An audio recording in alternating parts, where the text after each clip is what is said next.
This is Cadillac Unscripted on 107.9 CDY. It's sponsored every week at this time by our friends at Independent Bank. Katie Huckle is off this week, so I get to talk solo with Robin Sims and Tania LeBaron from the Cadillac Area Women's Giving Circle. Good morning. How are you guys? Good morning. Let's talk a little bit about, first of all, Tania, are you a charter member of the group? I am, yes. The group started in 2007. And 17 years by my math. Okay, yeah. So tell us about the genesis of the group. How did it come to be? Well, it came out of the Cadillac Area Community Foundation. Lori Maelstrom was a board member at that time and had been reading about giving circles, and she just kind of messaged. There was about 15 women in the community that she messaged, and we got together at her home, and she presented the idea to us, and we sat down, broke bread together, and created our bylaws and what our mission statement was, and that's how it happened. So. Are the bylaws any different in 2024 than they were in 2007, or are they pretty much the same? They're pretty much the same. We still want to serve the needs of women and girls in the community. Robin, how long have you been on the group? Since 2019. 2019. So you've got 5 years. Yes. In. So is it enjoyable for you to sit down and go over these requests that you get, and how do folks come to you with ideas and requests for grants from the group? Yeah, I think it's every February, is it, that we start asking for grants. The Community Foundation helps us a lot by sending out stuff. I went to Rise Ups and spoke to that, but I think we have pretty much a lot of the same organizations seeking help each year because there's such a need in our community. You agree with that? Yeah, I agree. And we, prior to COVID, we actually sat down at Herman's. We did a roundtable every month where we tried to generate ideas of what were the needs of the community too. So some of the things came out of just that group of women. It was like, okay, let's look at a STEM camp for girls. And Baker partnered with us for a few years of creating that middle school age girls who kind of get lost to science at that age. And so we created that. And so a lot of grassroots things too. As a doctor in the community, I'm sure that area is near and dear to your heart. Oh, yes, very much so. Let's talk a little bit about, since 2007, do you have a cumulative number in terms of the amount that you have donated once you added it all up over these years? Yeah, I feel a little bad because I'm the treasurer and I don't have the exact number, but it's over $200,000. Ballpark number is fine, over 200,000. So some of the greatest needs in the community for the Giving Circle to give to, what are those? In your experience? In our experience, we have a lot of asks for the domestic violence shelter. Oasis always asks us for monies for programs. We've given a lot to the Resource Center for cribs for infants, car seats. We've done a lot for the books for children, educational programs, and then our near and dear is the STEM programs through the school systems. Recently, you had a meeting to kind of introduce or reintroduce the community to your group. For people who aren't aware of what the Cadillac Area Women's Giving Circle is, what is and it doesn't even have to be the Reader's Digest version because we've got 30 minutes here. So give us the full overview of what the group is and what it's all about. So I would say we have a bunch of women coming together to all put our money out there, $500 a person. And what I like about the whole thing is $500 doesn't seem like a lot to do in our community, but when you put 40 plus women, we give around $20,000 a year to different organizations. And I think when people realize that they can be part of something bigger by just adding themselves, I think we see a huge change. And what I also like is we try to get women under 30. So if you're under 30 and want to join, that's the future. Yes, right? And that's what we want to see is this legacy keep going.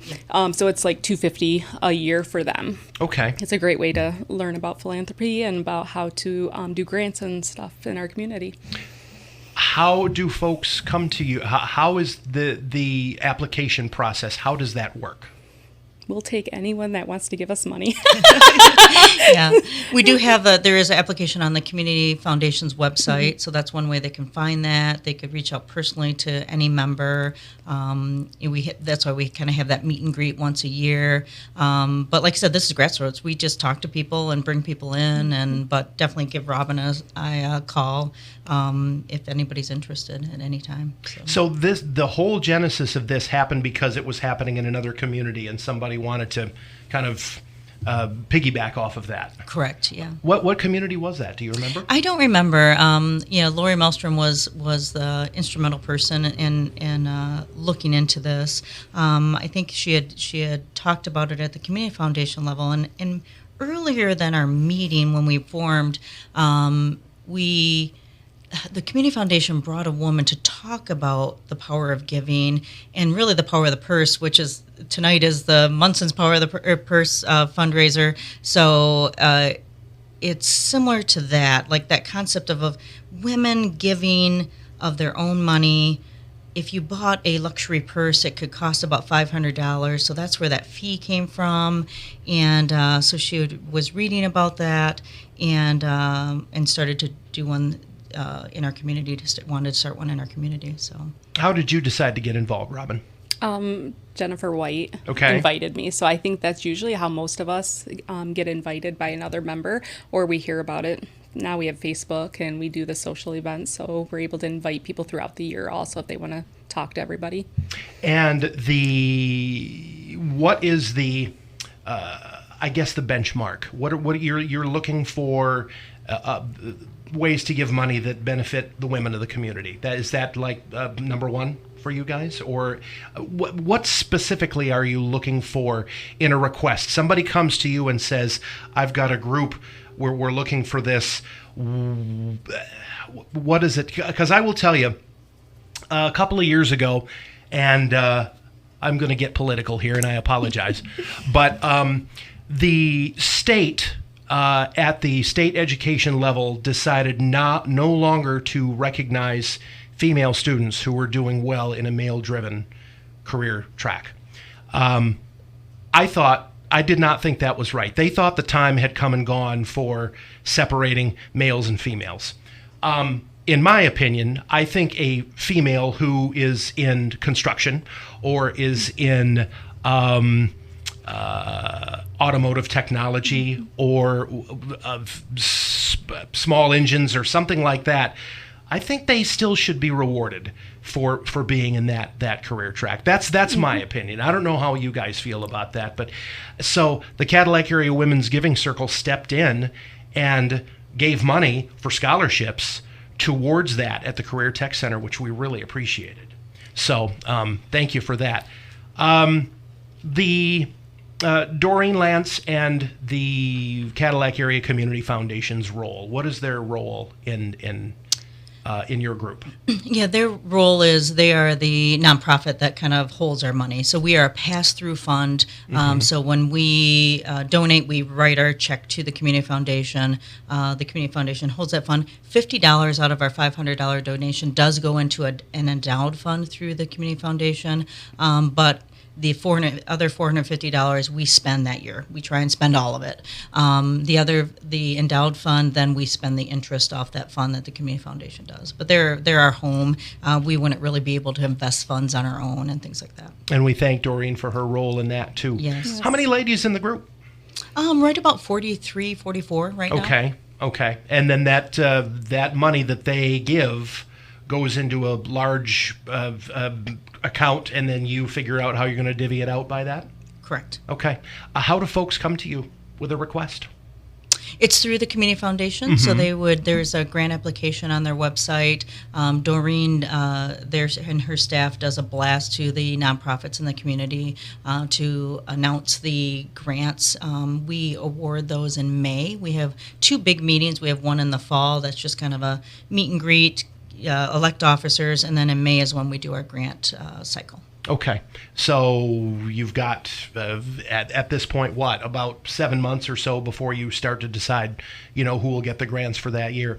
The magic thing. What is the magic thing? You get an application and you say, absolutely. What does that look like? I think we all have a soft spot for babies. So that is going to be probably one of the first things we want to look at, see how we could help the kids, the girls and the babies in our community. So and a mother, if she's needing something, that's why I think we usually do some of the same organizations each year because there's such a need. Is there so besides babies, is there a magic age that you're looking at? Because, or I know you've given money for scholarships before, so high school students might be a soft spot for you guys too. Yeah, definitely. Anything with education. We know that education empowers anyone. So that is definitely our big thing. And like you said, with the scholarships, I mean, I brought our founding values, and one of them is gender disparities for girls. So that is something we look at also. I think one of our favorite ones we did recently, we were able to send some girls to Grand Rapids, I believe it was, and they were able to come back and actually teach the youth here with the grant money. So that was nice because you had us helping them, and then they helped the next generation. And that is huge. Tell me a little bit, since you brought that, let's talk about your bylaws a little bit. Tania, what do you have there on that sheet? And as you go through, I will probably have a few questions to follow up. So this was what we established. Our mission statement was the Cadillac Area Women's Giving Circle is building a community of philanthropists and creating a permanent legacy to address the needs of women and girls of the greater Cadillac area. Our goals are to expand philanthropy and increase giving by local women, to build a permanent endowment fund, to increase the life skills of women and girls, to encourage the healthy development and personal autonomy of young girls, to raise the awareness of gender disparities in our community, and to sustain the Women's Giving Circle for future generations. So that's what we created that night in Lori Melstrom's living room. So, and then our founding values were all greater Cadillac area women and girls have a right to an adequate and sustainable quality of life and an opportunity to develop their full potential. Healthy development for girls is achieved through education, life skill training, and a sense of personal autonomy and safety. The needs and concerns of all women and girls in the greater Cadillac area should be fully understood, acknowledged, and addressed. A moral and ethical imperative is to recognize and address gender-based disparities that prevent women and girls from fully participating in and contributing in society. Available resources should be directed to achieving systemic change in the political, social, and economic institutions that influence the life of women and girls. Philanthropy is not measured by the amount of the gift, but the intent of the giver. Women's philanthropy has the power to improve the lives of women and girls in the greater Cadillac area. Education is the cornerstone of understanding and giving, and women of concern, compassion, and generosity can make the greatest difference by working together for change. So that was our mission. So. And that brings me to an interesting follow-up question for you, Dr. LeBaron. As a female who practices medicine, did you run into any challenges as you were going to school? When did you decide that you wanted to do what you do? How old were you? I probably, I always had that idea. I grew up in, a poor home, a single mom. So I always kind of looked at medicine. I knew I was smart, so I wanted to kind of make my life better. But the society would have looked at you at that time and said, you're already at a disadvantage. Oh, yeah, definitely. Yeah, definitely. So I had to work hard. I had to work hard in school. I had teachers that pushed me. So education was a big part of my life that pushed me. I had friends. My mom was a hard worker, so that helped. And then I had worked hard for a scholarship for school, too. So that I was always really driven in that way. Okay. Yeah. And at what age did you become a doctor? So I graduated from high school in '89, and I would have been in medical school at age 21, so about 24 is when I graduated, 24, 25. Okay. Yeah. Okay. Robin, how did you get to this journey? You are a community leader, and you're working with your husband side by side, and so how about your journey to get to where you are? Yeah, one of the things I really believe is that if we want to see change in this world, it starts in your community. Gotta be it. And I think that's what I really liked about the Women's Giving Circle's mission. I think we can see more change in a community than you can see at a bigger level. And I think that's where people miss the mark a lot. And I think we need to see more like grassroots and things happening, because the people we live with and around are the ones that you actually care about, and you will be happy if they're happy with their changes in their life. So I agree. The change begins locally, right here with us. What would you say has been in your? I'll start with you, because Robin is the shorter one in terms of length. I wasn't talking about height. I am too. What award, what grant from your group was the most rewarding? Oh, I actually think giving out the scholarships was one of the best ones, because I really think that women can do things that people don't expect. So seeing the girls get excited about getting the awards that day when I presented them, it was something that I don't think I'll ever maybe see again, because I won't probably hand out at the next ones. But I like to see girls moving on in their life, and no matter what career they choose. So. And it doesn't matter what it is. No, it doesn't. And we always told our girls, we didn't care if you went to college, we just want you to be productive members of society. And we have, our instructors at the Career Tech Center, getting back to that, because I work there, they always say, we want females in our male-driven program, because they are much, much more detail-oriented than the boys are. Would you agree with that? Yes. If you ask my husband, yes, I like policy reading and following stuff. I'm black and white. He's not. So but that makes you a good couple. Yes, right? It does. Yeah. Yeah, kind of like opposites attract a little bit. How about you, Dr. LeBaron? In 17 years on the group, what was the one that gave you the most satisfaction to hand them a check and say, here you go? I think, there's plenty, but I really liked, there was a Single Track Sisters. It was a mountain biking group that Cammie Wade started, and these girls it was just really amazing. They came to one of our meetings, they spoke about it. These were girls who weren't the normal sports type kids. They were kids that needed help, both just with mental health and education, and they couldn't believe that they could ride a mountain bike through the woods. They've never been athletic before. So just the whole, both emotional change, physical change of these girls, and opening up new doors. Yes, and just it really empowered them. Some of them, quit smoking. Some of them quit, they just improved their whole lives over this. So that was really fun to partner with Cammie on that grant, because it created a whole new element that we had never really thought about. So 17 years, $200,000. So you're looking at an average that, I'm doing the math here, a little over 10 grand a year that you're handing out.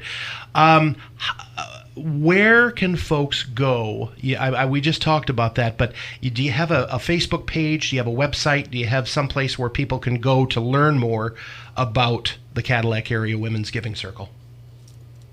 Yeah, so the Community Foundation has the information, but then we do have a Facebook we started a couple years ago, and then our website, I just at this moment can't remember the name of it. I think it's just Cadillac Area Women's Giving Circle.org. Okay. So, yes. Okay. And if it's not, you can just go on Google and type in Cadillac Area Women's Giving Circle, which is the beauty of the internet. Thank you, Google. Yeah, absolutely. So the new members, you're looking for somebody under 30. Maybe we have a community leader who's listening to the show today who hasn't considered becoming a part of your group. What would be their next step? I think contacting one of us or coming to one of our meetings. We usually have once a month. It's the second Monday or Tuesday of every month. We meet at one of the restaurants locally and just kind of get together and start to brainstorm ideas. What are we interested in? And sometimes it's just getting together and like I said, saying cheers to each other and having fun and learning about what's going on in the community. Recently, I think last winter, we helped with the Salvation Army. Like Robin was just kind of texted all of us, emailed all of us, and we met and wrote checks to the Salvation Army to help up their funds. So we do things outside of our grant giving too, which is wonderful. Captain Greg Bach is a hard man to say no to. He is. He really is. So, favorite parts about being a part of this group? I have liked meeting women I hadn't met before. Tania and I think we knew who each other was. I knew from my office because my husband's patient's lover. And I think that's what I've liked, is just meeting women of all ages. And that's something that you don't always get in your daily life. And I joined right when my daughters were getting ready to leave high school. So it was sort of a fun time for me to like learn who I was and learn other people in our community. That's very interesting. So I having talked with new moms who are former students and having watched my wife raise kids, it takes you out of the social aspect of things, doesn't it? 100%. Motherhood is so demanding. Yes. Yeah. And I also think that for me, my mom worked nights. You had a single mom. For me, I didn't want to do too much except help with this education with the school systems by volunteering. So I didn't do a ton before that because I really wanted to be a mom. And I only had so much time with my girls. So now I feel like it's the time to keep moving forward and helping the moms who have to stay at home. Or at work, because a lot of them are working. How about your thoughts on that, Dr. LeBaron? I really think just those interpersonal relationships that I've met too. I've from that initial meet and greet that we had, I only knew a couple women, and it was really nice to just meet some just really inspirational women that were philanthropists before I even came to town. So Mary Dillon was one of the original members, so everybody knows her legacy with the YMCA. Rochelle Carroll, who was an educator and just a wonderful person and giver in the community, and both of those have passed, and so I'm just wonderful that I was able to meet them and know their legacy. And I think too, what I've noticed is the women I have met in this group, I see them at events now. They're not just giving to the Women's Giving Circle, they're giving to all the other events in town. So they're going beyond this, so that's pretty cool too. Dr. LeBaron, you just mentioned Mary Dillon by name, and of course her name is on the Cadillac Area YMCA. And before we wrap up here, you said you had a funny Mary Dillon story. I do. All right, we can't wait to hear it. I don't think Robin's heard this either. I have not. So when Lori Melstrom was getting ready for our very first meeting, she was getting her house ready, and Mary Dillon called her, and Lori thought it was the house cleaner that she had hired to clean her house, and she said, "Are you going to be here tomorrow at 10 to help clean?" And of course, Mary Dillon, she just introduced herself, or said her name was Mary on the phone, and Mary Dillon showed up with her cleaning supplies to clean Lori Melstrom's house, and she showed up and surprised Lori, and she's like, "Why are you here?" "Well, you asked me to come over and clean, so I'm here." And so that is how our giving circle started. So Mary Dillon helping to clean Lori's house to get ready for the meeting. But yeah, it's just a funny story, and just a wonderful tale of Mary. It also illustrates how important it is to give your last name when you talk to somebody. That is, yes. Let's talk a little bit about the history. So we're going back. How many ladies were there on that charter group? Yeah, I don't want to put you on the spot and have you name them, but I could try and find a picture of us, but there was probably about 13 or 14. Okay, there, yeah. and so now you've got 40-ish of you, right? Yeah. That's wonderful. That is fantastic. Give us that website one more time and that Facebook page so that people can learn about your group. So the website would be the Cadillac Area Women's Giving Circle.org, and the same for the Facebook page would be just searching for that on Facebook. Look for the pink flower logo. Yes. Yes, definitely. And shout out to my best friend, Lori Maida, who designed that logo for us, and so it's a woman who's like giving flowers, basically. Mm-hmm. Yeah. Okay. Well, we certainly invite more participation with you in the community, and we invite those who have a request to get a hold of you. You make the decision in May. It's once a year. Yep. Correct. And you will welcome proposals the other 11 months and 29 days of the year, right? We do. Yeah. Okay. Yeah, That's great. All right. Well, I'm really glad that you guys got a chance to. We have been trying to do this for the last few weeks, so we got you in here, and we know you both are busy. So thank you. Thank you so much. Dr. Tania LeBaron and Robin Sims with us today talking about the Cadillac Area Women's Giving Circle. Join us next week when Katie will rejoin me and we'll have some more local chat here on 107.9 CDY. Cadillac Unscripted is sponsored by Independent Bank.